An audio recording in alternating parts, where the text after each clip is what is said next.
हमारे डिपार्टमेंट के 5 account hack कर दिए गए, जिसमें मेरा भी अकाउंट हैक कर दिया गया। हमारे नेता श्री राहुल गांधी जी का अकाउंट हैक कर दिया गया।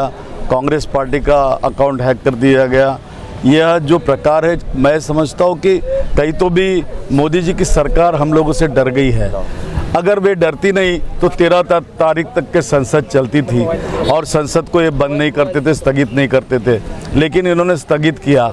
आरएसएस के सर कार्यवाह आरक्षण पे बात करते, ये दर्शाता है कि हमारी इस दलित रैली से, हमारे हल्ला बोल प्रोग्राम से इनको तकलीफ थी।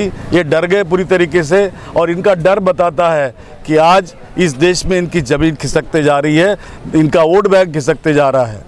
आप आज सुबह 6 से 8 बजे के बीच में आप मयूर विहार थाने गए थे, एक बच्चे के साथ फिर रेप की घटना हुई है। जी हाँ, मैं मयूर विहार थाने में गया रात को 1 बजे। मुझे खबर आई कि एक नन्ही सी 6 साल के बच्ची के ऊपर रेप हुआ है, तो पुलिस कार्रवाई नहीं कर रही। मुझे अनिल कुमार चौधरी जी, हमारे जो दिल्ली प्रदेश के अध्यक्ष हैं, उनका फ़ोन आया। मैं वहाँ उसी वक्त पहुँचा और तकरीबन 2 घंटा मैं वहाँ था, और तब तक के उस बच्ची को वहाँ लाया नहीं गया था, लेकिन उन्होंने कबूल किया कि उसके साथ दुर्घटना हुई है, ब्लीडिंग हुआ है उसका, और हम उसकी जांच कर रहे हैं और हमने सारे पुख्ता कलम वहाँ लगाए हैं। लेकिन अब भी मुझे विश्वास नहीं पुलिसों पे, जो पुलिस जिस प्रकार से दिल्ली के अंदर 4-5 दिन पहले 9 वर्ष की एक बालिका पर स्मशान घाट पे अत्याचार होता है, उसको बगैर शिनाख्त के जलाया जाता है।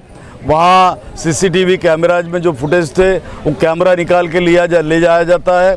वहाँ का जो वाटर कूलर रहता है उसको भी ले जाया जाता है। कहीं तो भी यहाँ दलित समाज की कोई भी बलात्कार हो, कुछ भी हो, घटनाएं होती है तो इन लोग उसको दबाने की कोशिश करते हैं, और मुझे लगता है कि इसमें सरकार का हाथ है।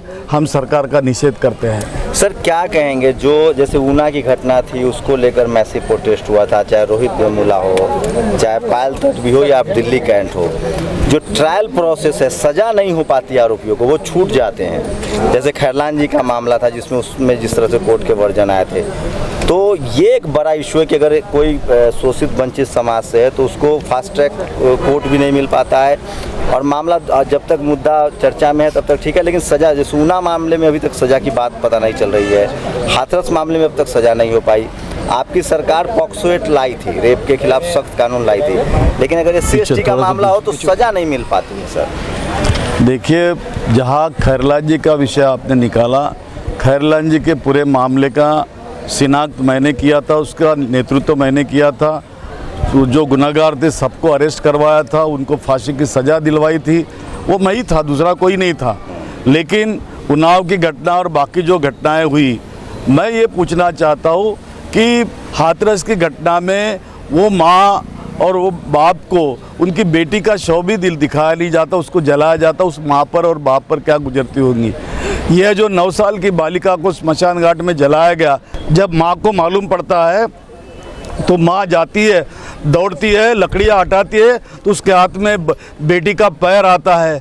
क्या दर्द होगा उस माँ का, क्या आत्मा उसकी क्या कहती होंगी। लेकिन इस सरकार की कोई आत्मा जगती नहीं। प्रधानमंत्री कहते हैं कि हम फास्ट ट्रैक कोर्ट में ले जाएंगे केसेस, और फास्ट ट्रैक कोर्ट करेंगे, तुरंत निकाल लगाएंगे और हम रिजल्ट देंगे, लेकिन अभी तक कोई फास्ट ट्रैक कोर्ट बना नहीं है, ना किसी को सज़ा हो रही है, ना कोई न्याय मिल रहा है। इसके खिलाफ ही यह आंदोलन था।